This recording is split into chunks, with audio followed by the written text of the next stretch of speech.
وسلم على سيدنا محمد وعلى آل سيدنا محمد. الله الله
Assalamualaikum warahmatullahi wabarakatuh.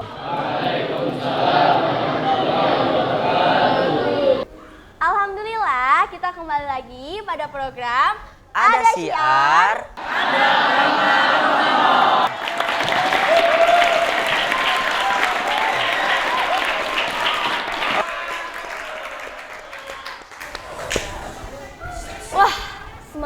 banget sih ini.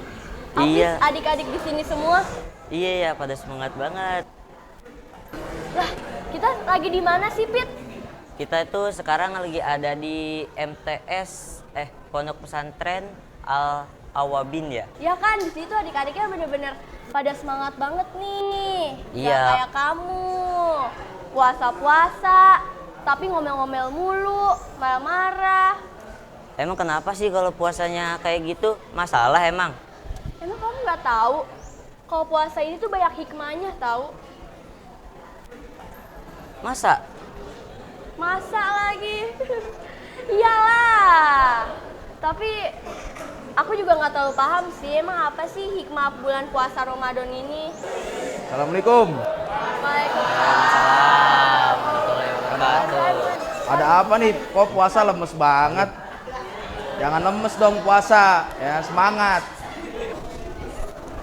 Assalamualaikum Ustaz. Ya. Iya nih Ustadz nih, si Apit. Dia nggak percaya kalau misalnya puasa itu banyak hikmahnya. Emang betul ya Ustadz kalau puasa itu banyak hikmahnya? Ya banyak tuh, banyak banget puasa Ramadan hikmah di dalamnya. Tapi Ustadz, sebelum kita ngobrol lebih lanjut nih, duduk dulu ya. Pegel nih lama-lama berdiri iya, ya. boleh Ustadz. Ayo Ustadz, silakan Ya, duduk. terima kasih.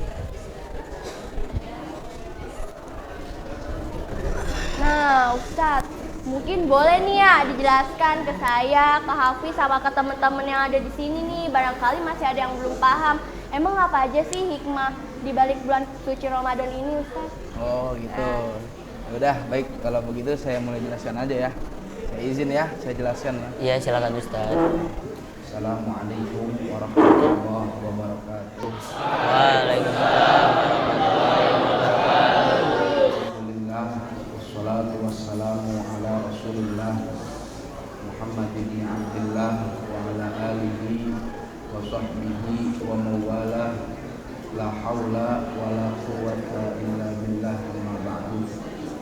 Qala Allah Ta'ala fil Qur'anil Karim A'udzu billahi minasyaitonir rajim. Bismillahirrahmanirrahim. Ya ayyuhalladzina amanu kutiba 'alaikumus syiyam kama kutiba 'alal ladzina min qablikum la'allakum tattaqun. Qala Rasulullah sallallahu alaihi wasallam ala khamsin syahadati an la ilaha illallah wa anna muhammadar rasulullah wa iqamis shalah wa ita'iz zakah wa shaumi ramadan wal hajj. Hadis kama qala Rasulullah sallallahu alaihi wasallam. Ya, berdirinya saya di sini bukan ikhtiar, melainkan imtithalan bil awamir, hanya menjalankan perintah. Kalau nanti di tengah-tengah atau selama penjelasan saya mengenai hikmah bulan Ramadan atau hikmah puasa Ramadan ada kiranya kesalahan, mohon dikoreksi ya. Jadi ketika ada seseorang bertanya kepada kita, apa sih sumber atau dalil mengenai puasa Ramadan, maka sudah barang tentu kita jawab bahwa sumber atau dalil difardukannya atau disyariatkannya puasa Ramadan itu adalah Al-Quran dan hadis. Sebagaimana Al-Quran yang saya bacakan tadi, surat Al-Baqarah ayat 183, bahwa Allah Ta'ala berfirman, Ya ayyuhalladzina amanu kutiba alaikumussyam kama kutiba alal ladzina min qablikum la'allakum tattaqun. Itu dalil yang pertama di surat Al-Baqarah ayat 183. Allah Ta'ala berfirman, wahai orang-orang yang beriman, kutiba alaikumussyam, difardukan atas kalian itu berpuasa sebagaimana difardukan puasa atas umat-umat sebelum kalian. Jadi puasa Ramadan ini min khususiyati ummati Muhammadiyah ya, keistimewaan umat Nabi Muhammad SAW. Jadi itu dalil yang pertama difardukannya puasa Ramadan. Kemudian dalil yang kedua adalah hadis Rasulullah SAW, bunyal Islamu ala khamsin syahadati an la ilaha illallah wa anna Muhammadar Rasulullah wa iqamis shalah wa wa ita'iz zakah wa shaumi Ramadan. Tuh ada kata-kata shaumi Ramadan. Itu menjadi dalil atau sumber di fardukannya puasa. Kemudian ada yang bertanya, lalu bagaimana hikmah di balik puasa Ramadan atau disyariatkannya puasa Ramadan kepada umatnya Nabi Muhammad SAW? Sudah barang tentu jawabannya juga ada di ayat itu, bahwa Allah Ta'ala katakan, ya ayyuhalladzina amanu kutiba alaikumusiyam kama kutiba alal ladzina min qablikum la'allakum tattaqun. Ba'dul mufassirin, sebagian ulama tafsir itu menafsirkan ayat la'allakum tattaqun ay tattaqunan nara bisaumihi li'anna saumahu sababun ligufranid dzunub al-mujibati linnar. Sebagian ulama tafsir katakan bahwa puasa Ramadan itu Allah fardukan atau Allah syariatkan supaya kita nih umatnya Nabi Muhammad menjadi orang yang bertakwa. Maksudnya bertakwa apa? Maksudnya bertakwa itu takut akan api neraka dengan sebab kita berpuasa di bulan Ramadan. Kenapa? Karena ketika kita berpuasa di bulan Ramadan itu menjadi sebab diampunkannya kita punya dosa. Kenapa? Karena dosa itu mengakibatkan pelakunya masuk ke dalam api neraka. Oleh karena itu Allah Ta'ala menyuruh kita supaya kita senantiasa takut akan api neraka. Lalu kemudian bertanya, kok kita beribadah kepada Allah Ta'ala takut akan api neraka? Kan gitu ya, bukannya ibadah itu semata-mata buat Allah Ta'ala. Oh, itu buat makom-makom orang yang khusus. Kalau makomnya kayak kita, orang-orang awam seperti kita nih yang tidak mempunyai makom yang khusus, itu kita ibadah takut karena api neraka, bukan semata-mata karena Allah Ta'ala. Nanti dari awal kita takut kepada api neraka, lama-lama naik tuh tingkatan kita. Naik, yang tadinya takut ke api neraka, akhirnya kita takut meninggalkan perintah Allah Ta'ala karena Allah Ta'ala, bukan lagi karena api neraka. Itu yang pertama. Kemudian Nabi SAW juga bersabda, idza jaa ramadhanu futihat abwabul jannah wa ghulliqat abwabun nar wa suffidatis syayatin. Rawahul Bukhari. Apabila datang pada kalian bulan suci Ramadan, futihat abwabul jannah, dibuka pintu-pintu surga, wa ghulliqat abwabun nar, dan dikunci pintu-pintu neraka, wa suffidatis syayatin, dan dibelenggu para setan-setan. Artinya apa? Hadis ini memberikan paham bahwa orang yang berpuasa itu, salah satu hikmah orang yang berpuasa itu rafi'ud darajat, naik derajatnya. Bahwa puasa itu bisa mengakibatkan seseorang naik derajatnya. Ya.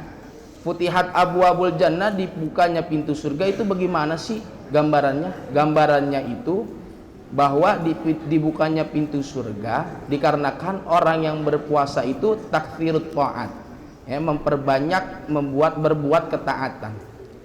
Karena sering membuat ketaatan di dalam puasa di bulan suci Ramadan, maka menjadi sebab terbukanya pintu-pintu surga.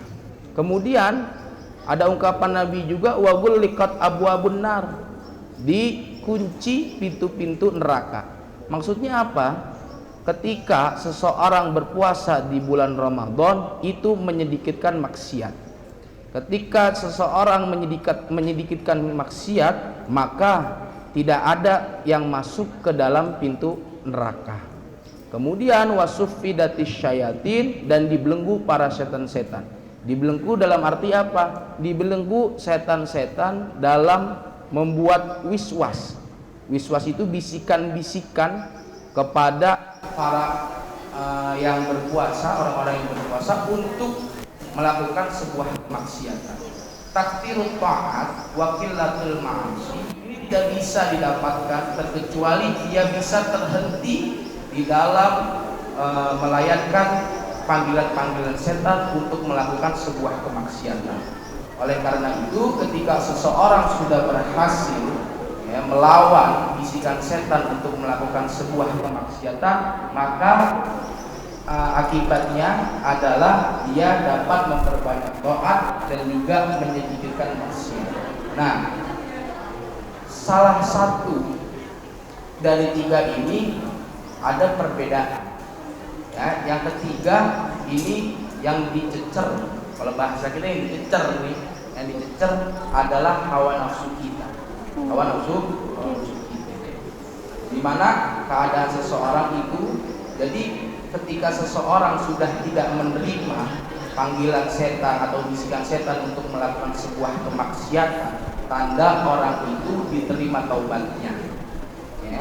Jadi makom taubat itu, salah satu kita diterima taubat kita, taubatan nasuha, adalah ketika kita tidak lagi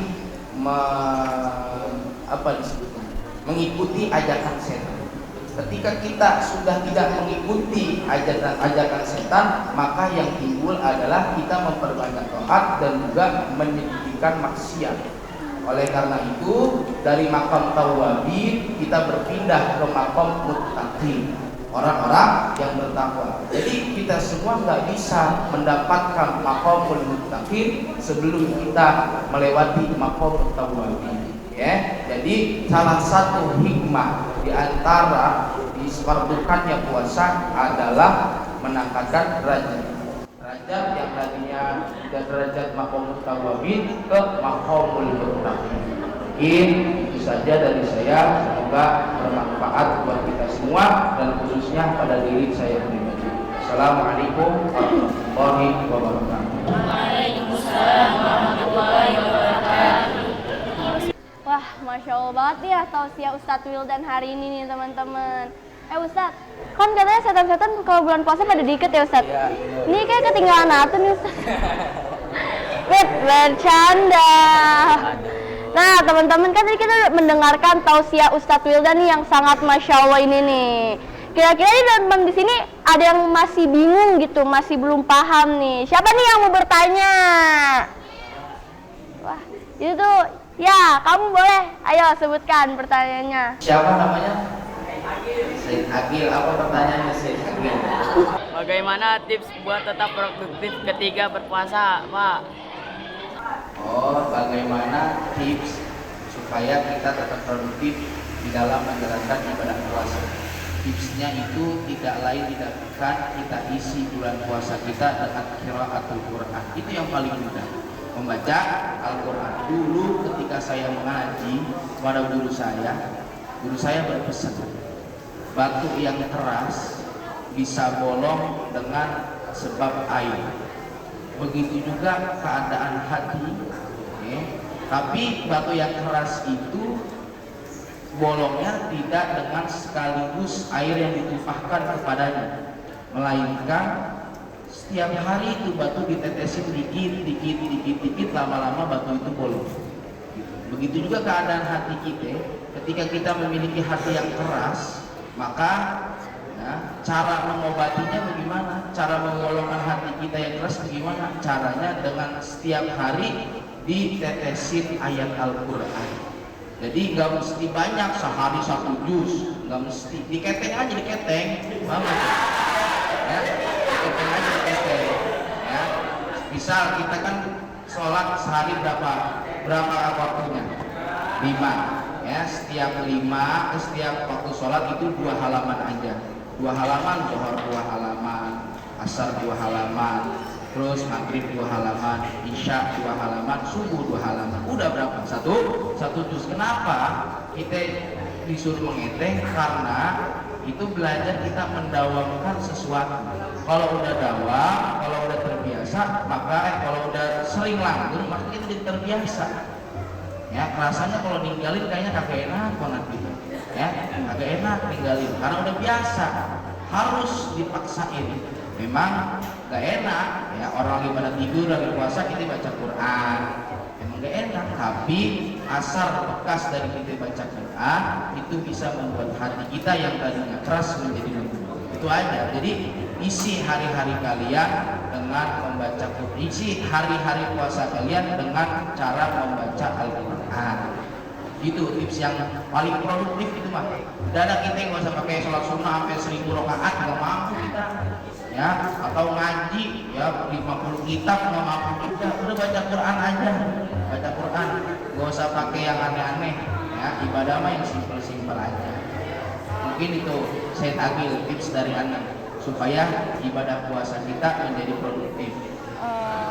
Nah itu tuh saya Akil, jangan lupa dipraktekin tips dari ustadznya. Nah teman-teman,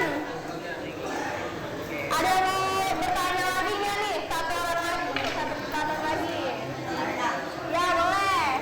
Saya Munawir. Saya ingin bertanya, Ustadz. Jadi ada gak sih rekomendasi semacam buku atau kitab yang simpel membahas tentang bulan puasa Ramadan? Ada nggak, Ustadz? Oh, Munawir ya namanya ya. Tadi ada agak dengar sedikit. Agak dengar sedikit namanya Munawir ya. Munawir bertanya mengenai adakah kitab atau rekomendasi kitab atau buku yang paling simpel membahas tentang puasa Ramadan. Ada jawabannya, yaitu bukunya atau kitabnya karangan guru kita Abuya Kiai Haji Abdurrahman Nawawi. Nama kitabnya yaitu adalah Mutiara Ramadan. Mutiara Ramadan ini nggak terlalu sulit untuk dibacanya. Karena kenapa nih bilang nggak sulit?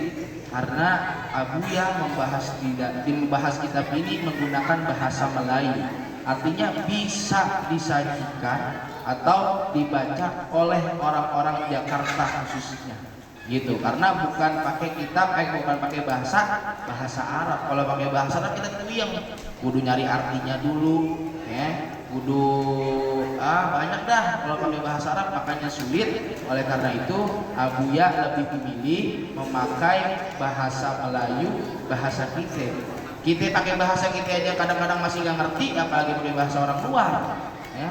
Maka itu kitab yang paling simpel adalah Mutiara Ramadan. Ini udah simpel banget, udah simpel. Di dalamnya ada dalil difardukannya puasa, hikmah bulan puasa, kemudian bacaan Bilal terawih ketika sholat terawih ada semua. Kemudian juga Buya susun ini kitab bagaimana caranya orang khatmul Quran fit tarawih, menghafal Quran di sholat tarawih. Udah semua dijelaskan oleh Abuya Kiai Haji Abdurrahman Nawawi. Mudah-mudahan kita dapat memahami apa yang sudah ditulis oleh guru kita. Amin, amin ya rabbal alamin. Mungkin itu Munawir ya, segera beli kalau belum punya, atau teman-teman yang di luar yang belum punya, segera miliki kitab Abuya Kiai Haji Abdurrahman Nawawi. Itu aja tips dari Anda. Belinya bisa di Pondok Pesantren Al-Awabi. Ya, bisa di sini. Terima kasih Ustadz. Sembari closing nih, kita berdiri lagi aja yuk. Ayo Ustadz, kita berdiri lagi yuk.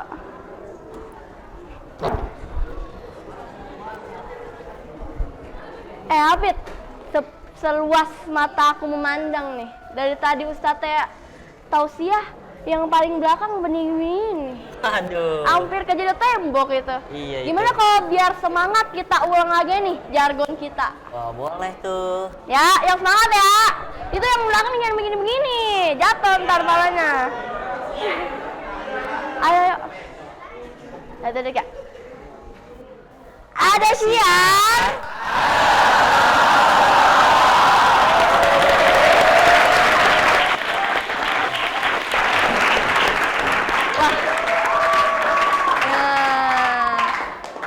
Teman-teman nih, kan tadi kita udah mendengarkan tausiah dari Ustadz Wildan ya, Fis.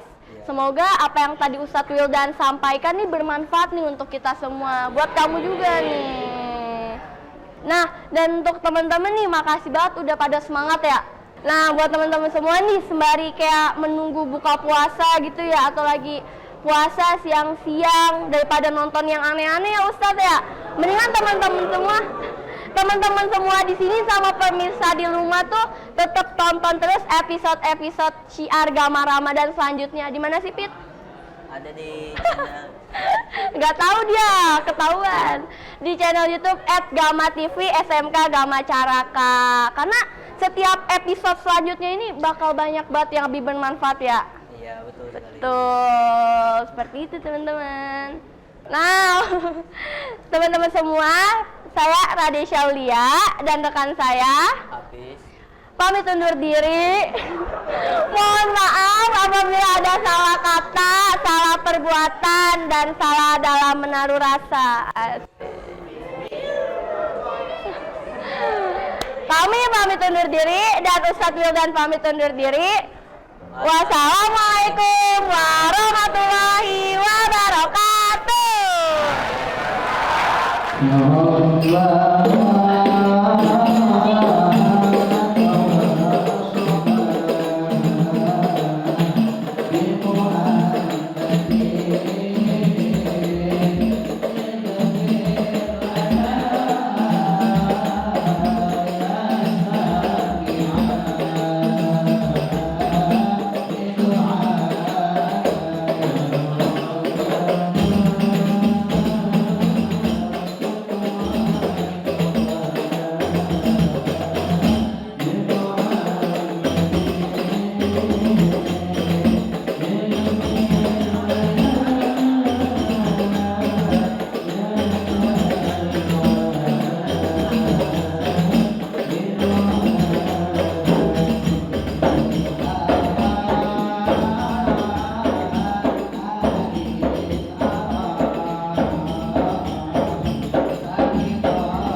اللهم صل